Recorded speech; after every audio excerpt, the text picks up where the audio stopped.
2020 has been one of the worst years in memory, recent memory. Just everything that went down. It was a very odd year, very horrific year in many ways. But this kind of really didn't impact the tech world a lot. We saw so many phones, so many releases, just things in the tech world somehow kept going. And for me, that was good because that kept my mind on something at least. And I think throughout the year, one of the best phones I have used, actually, you know what? Let's scratch that. The best phone I've used this year, hands down, is the Google Pixel 4a, which will be very surprising to a lot of people, but let me explain why. So throughout the year, we've seen some very crazy phones. We've seen the extremely expensive but very cool Galaxy Z Fold 2.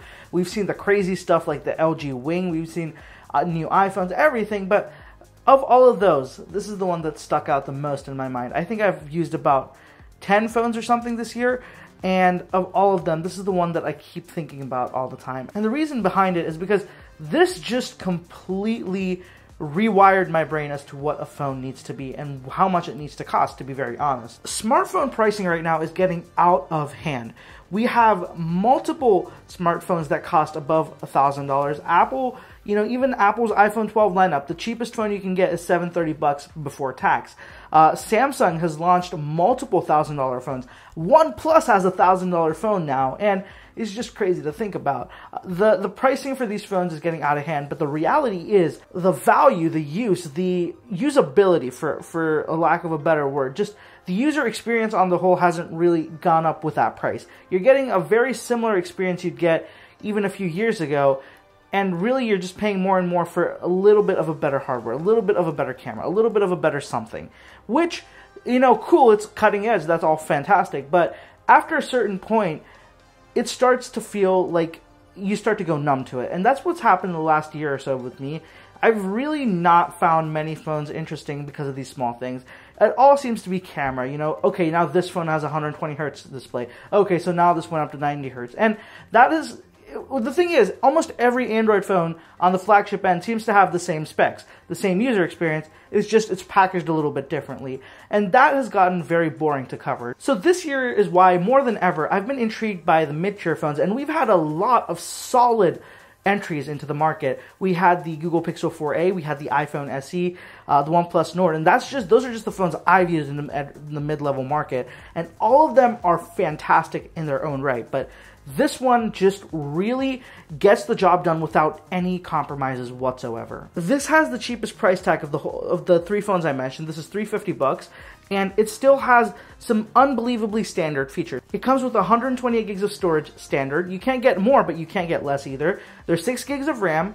You have a OLED screen in the front, you've got stereo speakers, you've got Google's amazing camera system, so it has the same cameras as the Pixels, all the other Pixels. It's got, a punch hole display, so a very nice display on the front, no big notches, no crazy things going on, a very predictable phone. It's got a plastic build, which a lot of people may not like, but I love it because of how durable it is, and it doesn't feel bad. This plastic does not feel cheap or bad. I've loved the way it feels. It just makes me use my phone as a utility more than having to worry about, oh, what if it gets scratched? Oh, what if this happens? This phone really rewired my brain as to how a phone should be used and how we can not worry about things as much. And it's just a great phone. Sure, there are a few downsides. This isn't the greatest phone either. It doesn't have a good, it doesn't have the highest end chipset. It's got a mid-tier Snapdragon 730G. It only has one camera on the back. It doesn't have the niceties like wireless charging and all that wonderful stuff. And overall, just, this phone is an intriguing option. And before I forget to mention, this has a headphone jack. That's crazy. This is the only phone I've bought this year with a headphone jack. I think this is the only phone in the last 2 years I might have bought without headphone jack. So crazy to think about. This, the Pixel 4a is a very, very good proposition, and it really begs the question, why isn't it more popular? Because this phone really has changed my mind onto why you need to pay the $1,000+ for a phone. If $350 can get you this, why pay that much money? And it's ridiculous because this phone costs half, sometimes 1/3 of the price of the expensive phones, and it still delivers such an amazing experience. I have been able to use all the same apps, all the same things. I've been able to watch the same kind of content on this that I've watched on any other flagship phones, and I haven't had any complaints about it, is the most important thing. Sure, with these mid-tier phones, you can do all the same stuff, but I always notice, oh, you know, the camera experience just isn't the greatest. Oh, you know, the display just doesn't feel that much nicer. The that. I can nitpick. But with this phone, I really didn't have anything to nitpick with. It's got a stereo speaker setup, which sounds pretty decent.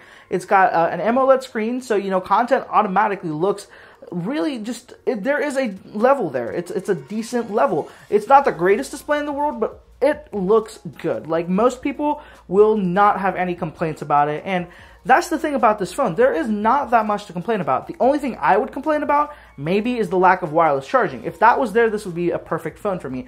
That's the only thing I ever missed while I use this compared to my flagship phones, is that wireless charging ability. If they added that in the next one, it would be great.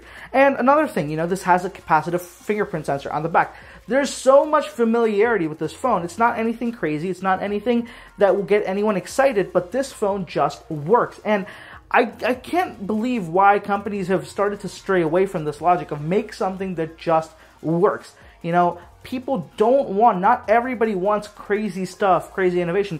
Just make something that works. You know, you can make your crazy innovative stuff too, but at least make a few models like this that actually make sense for the most common group of people who use phones and just want something simple and familiar. And another key reason that this phone is so good has to be the software experience. So this has Google's stock OS, nothing crazy. Android 11 with no gimmicks, nothing crazy. It's got all the same Google features that you get on the other Google phones, like call screening and stuff, but this doesn't have any skin, no bloatware, no nothing. And this is actually a big reason why I don't cover mid-tier phones, right? Even though I love these, I hate that a lot of them have heavy skins. Now a lot of them have advertising baked into them, and I hate that. This is a big reason why I haven't used a Xiaomi phone in years now. I just cannot stand the UI. I cannot stand the ads. I just don't want to do that. That's kind of why the only real Chinese brand I consistently use is OnePlus, because they haven't done that yet, but they're slowly skewing towards a very heavy skin you know, we'll see how it goes with OnePlus, but for the time being, OnePlus is the only Chinese OEM that I'm really using a lot. And it's weird because this market is massive, the mid-tier phone market, but I don't think any of them have as complete of a package as Google does, because sure, they have the specs on paper. You know, they've got crazy 64 megapixel triple camera, this, that, but I bet you not a single one of them can take a photo like this can. It's just, this phone relies on its strengths. It doesn't try to impress you. It just, what it gives you something that is good. And that's refreshing in the mid-tier market where the competition is so fierce. There's gimmicks and everything to try to sell it to you guys. It's a lot of, you know, marketing buzzwords. It's a lot of, you know, I often think it must be that the marketing people have a lot more of the say in the design and the specs of the phone than the actual guys in R&D making these technological choices. Because for them, marketing, they have to sell this phone. And the only way to sell in a fierce environment is to create these gimmicks. And it just feels like a lot of those phones have gimmicks. This doesn't. This is, it's like wearing blue jeans, right? It's nothing fancy. It's true to nature, and it just works. And that's something I love about this phone. It has an honest nature about it. And that is why, undoubtedly, this phone has been my favorite phone of the year. I still think about it, even though I've used so many other Android phones. Even though I've used the Pixel 5, I still think that the Pixel 4a is just such an undeniably good value. $350, like the photos you can get out of this phone for $350, I can't believe. Like, I am not kidding. I would recommend people to just buy this phone to use as a stills camera, because for $350, this camera does a crazy good job. I am just blown away by the proposition of this phone, and I am very, very sad of how underrated this phone is. So I just want to make a video rounding up this year. It is New Year's Eve right now while I'm filming this, so it's probably New Year's by the time most of you are watching this, but Happy New Year's, guys, and this is the phone of 2020 for me. This is what made it for me, and I'm kind of, you know, it's fun. This mid-tier market has made me enjoy the smartphone market again. It's not the same stuff, because every mid-tier phone is making different decisions because the only stringent thing they're stuck to is the price. Everything else under there, they get to make decisions. The design, the features, the specs, and it's fun to watch that competition go down. So that's it for this one, guys. Let me know what you think of the Pixel 4a and just the mid-tier market in general this year. I think it really has taken off and come to the point where flagships start making a lot less sense. So if you haven't already, be sure to follow me on social media. I'll have all the handles right here on the screen, and of course down in the description below, a lot of behind the scenes stuff of filming and just general testing these phones over there. So go check that out. And if you haven't already, be sure to subscribe to the channel for more Google Pixel content. A lot more coming at you guys in the new year. Thank you so much for watching, guys. Happy New Year. I'll catch you in the next one.